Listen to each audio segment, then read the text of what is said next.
श्री स्वामी समर्थ श्री गुरुदेव दत्त. टिळा म्हणजे नेमकं काय, तर या विषयावर मी तुम्हाला आज माहिती सांगणार आहे. टिळा हिंदू धर्मात कपाळावर टिळा लावणे म्हणजे टिळक लावणे खूप महत्त्वाचे मानले जाते. टिळा हे हिंदू संस्कृतीचा एक अभिन्न अंग आहे. टिळा लावणे हे एक धार्मिक कार्य आहे. टिळा लावल्याशिवाय पूजा करण्याची परवानगी नसते आणि पूजासुद्धा अपूर्ण मानली जाते. टिळा किंवा टिळक ही धार्मिक संस्कृतीमध्ये अशी एक खूण आहे जी सामान्यतः कपाळाला लावली जाते, जिथे शरीरातील सर्वात महत्त्वाचे असलेले आज्ञाचक्र असते. टिळा कधीकधी शरीराच्या इतर भागांवर जसे की मान, हात, छाती आणि हातावर लावला जातो. प्रादेशिक रीतिरिवाजांनुसार टिळा दररोज किंवा विधी तसेच विशेष आध्यात्मिक आणि धार्मिक प्रसंगीच लावला जातो. हिंदू विधीनुसार एखाद्याच्या कपाळावर चंदन किंवा सिंदूरसारख्या सुगंधित मिश्रणाने तिलक लावून स्वागत आणि आदर व्यक्त केला जातो. टिळक हे वैष्णव संप्रदायाद्वारे परिधान केलेल्या उभ्या खुणा आहेत. वैष्णव तिलकांमध्ये केसांच्या रेषेच्या अगदी खालीपासून ते नाकाच्या टोकापर्यंत लांब उभ्या खुणा असतात आणि त्यांना ऊर्ध्व पुंड्र असेही म्हणतात. हे एका लांबलचक इंग्रजी यू द्वारे मध्यभागी रोखले जाते. मंदिरांवर देखील 2 खुणा असू शकतात. हे तिलक पारंपरिकपणे चंदनाच्या मिश्रणाने बनवले जाते. इतर प्रमुख टिळ्यांचे प्रकार अनेकदा शिवाचे अनुयायी वापरतात, ज्यांना रुद्रतिलक आणि त्रिपुंद्र या नावांनी ओळखले जाते. यात कपाळावर 3 क्षैतिज पट्ट्या असतात, ज्यात मध्यभागी एकच उभ्या पट्टी किंवा वर्तुळ असते. हे पारंपरिकपणे अग्नियज्ञापासून पवित्र राखेने केले जाते. हा प्रकार दोघांपैकी अधिक प्राचीन आहे. वेगवेगळ्या हिंदू परंपरात तिलक बनवण्यासाठी विविध साहित्य आणि आकार वापरतात. शैव संप्रदायाचे लोक सामान्यतः विभूती वापरून कपाळावर 3 आडव्या रेषांमध्ये टिळक चिन्हांकित करतात. 3 आडव्या रेषांसह मध्यभागी चंदनाचे मिश्रण किंवा लाल कुंकुमाचा एक ठिपका पूर्ण करतो. वैष्णव लोक सिंदूर, चिकणमाती, चंदन पेस्ट किंवा नंतरचे 2 मिश्रित टिळक लावतात. ते सामग्रीला 2 उभ्या रेषांमध्ये लागू शकतात. एक साधा यू आकार बनवतात. अनेकदा यू आकाराच्या आत तुळशीच्या पानाच्या आकाराचे अतिरिक्त उभे लाल चिन्ह असतात. त्यांच्या तिलकाला ऊर्ध्व पाऊंड म्हणतात. गणपतीला मानणारे लोक लाल चंदन पेस्ट वापरतात, म्हणजे रक्त चंदना. शाक्त परंपरेत कुंकू किंवा लाल हळद वापरतात. ते एक उभी रेष किंवा बिंदू काढतात. मानाचे तिलक, राजा तिलक आणि वीर तिलक सहसा एकच उभ्या लाल रेषा म्हणून लावले जातात. राजा तिलकाचा उपयोग राजांना सिंहासनाधीन करताना किंवा प्रमुख व्यक्तींना आमंत्रित करताना केला जातो. वीर तिलकाचा वापर युद्ध किंवा खेळानंतर विजयी किंवा नेत्यांना अभिषेक करण्यासाठी केला जातो. तर टिळक लावण्याचे फायदेही आहेत बरं का. चंदनाचा टिळा लावल्याने एकाग्रता वाढते. असं म्हणतात की कुंकवाचा टिळा लावल्याने आकर्षण वाढतं, आळस दूर होतं. आणि केशरी टिळा लावल्याने कुठल्याही कामात यश मिळतं, कामे मार्गी लागतात. अष्टगंधाचा टिळा लावल्याने बुद्धीत भर पडते. टिळा लावण्याचे महत्त्व काय आहे, तर टिळा लावणे हे सन्मान दर्शविण्याचे प्रतीक आहे. टिळा लावल्याने सकारात्मकता येते आणि कुंडलीतील उग्र ग्रह शांत होतात. चंदनाचा टिळा लावल्याने घर, अन्न आणि धन संपन्न राहते आणि सौभाग्य वाढते. टिळा लावल्याने जीवन यशस्वी होते आणि पापांचे नाश होते. टिळा लावल्याने मन शांत आणि एकाग्र राहते. टिळा लावल्याने आरोग्य उत्तम राहते. टिळा लावण्याचे काही महत्त्वाचे नियमही आहेत बरं का. जसं की अंघोळ न करता टिळा लावू नये. आधी तुमच्या घरी स्थित देवाला टिळा लावा, नंतर तुम्ही स्वतःला लावावे.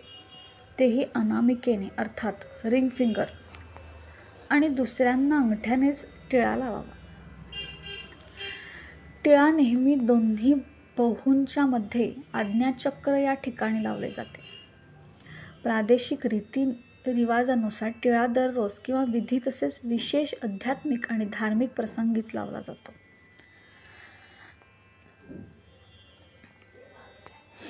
सोमवारी श्वेतचंदनाचा तिलक लावल्याने मन शांत राहते.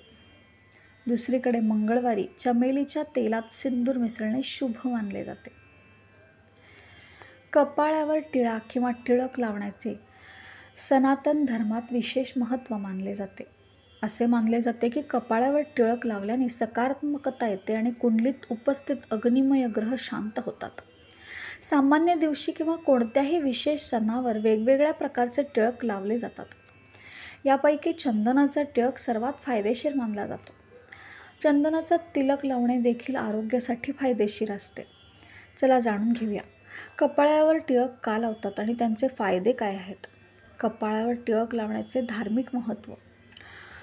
कपाळावर टिळक लावण्याचे विशेष महत्त्व शास्त्रात सांगण्यात आले आहे. टिळक लावल्याने ग्रहांची स्थिती सुधारते आणि अडलेली कामेही पूर्ण होण्यास मदत होते. दिवसानुसार टिळक लावल्यास शुभ फळ मिळते असे मानले जाते. शुक्रवारी बुधवारी कोरडे सिंदूर लावल्याने देवाचा आशीर्वाद प्राप्त होतो. गुरुवारी पिवळे चंदन किंवा हळदीचा तिलक लावल्याने घरात सुख समृद्धी येते. शुक्रवारी लाल चंदन किंवा कुमकुम तिलक लावल्याने घरात समृद्धी येते. शनिवारी भस्म तिलक लावल्याने जीवनातील अडचणी दूर होतात. रविवारी लाल चंदन लावल्याने व्यक्तीला मान सन्मान आणि धनाची प्राप्ती होते. शास्त्रानुसार जो व्यक्ती चंदनाचा टिळक लावतो त्याच्या घरात अन्नधान्य आणि सौभाग्य वाढते. तर टिळक लावण्याचे वैज्ञानिक महत्त्व देखील आहे. शास्त्रीय आधारांवरही टिळकांचा आचरण करण्याचे विशेष महत्त्व आहे. कपाळावर टिळक लावल्याने मेंदूला शीतलता मिळते असे म्हणतात.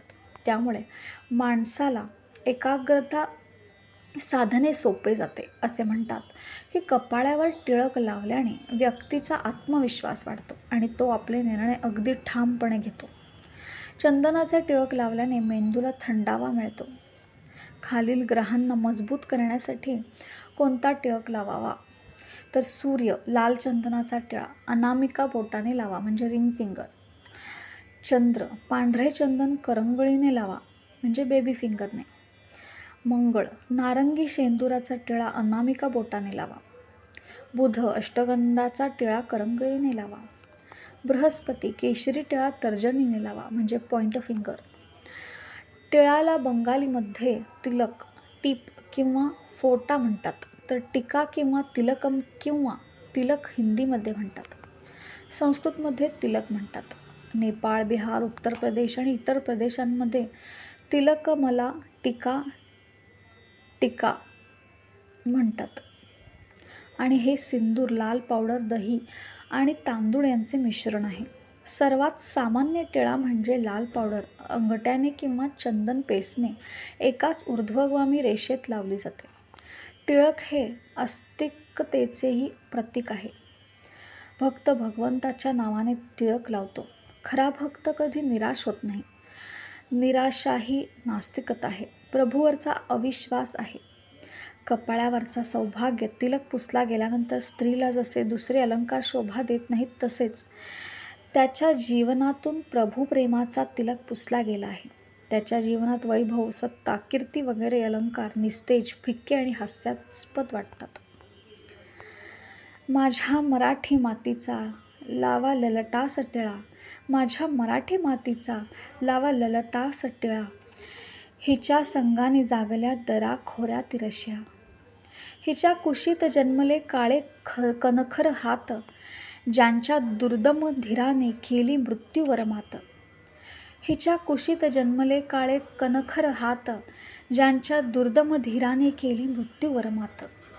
नाही पसरला कर कधी मागायास दान, स्वर्णसिंहाना पुढे कधी लवली न मान.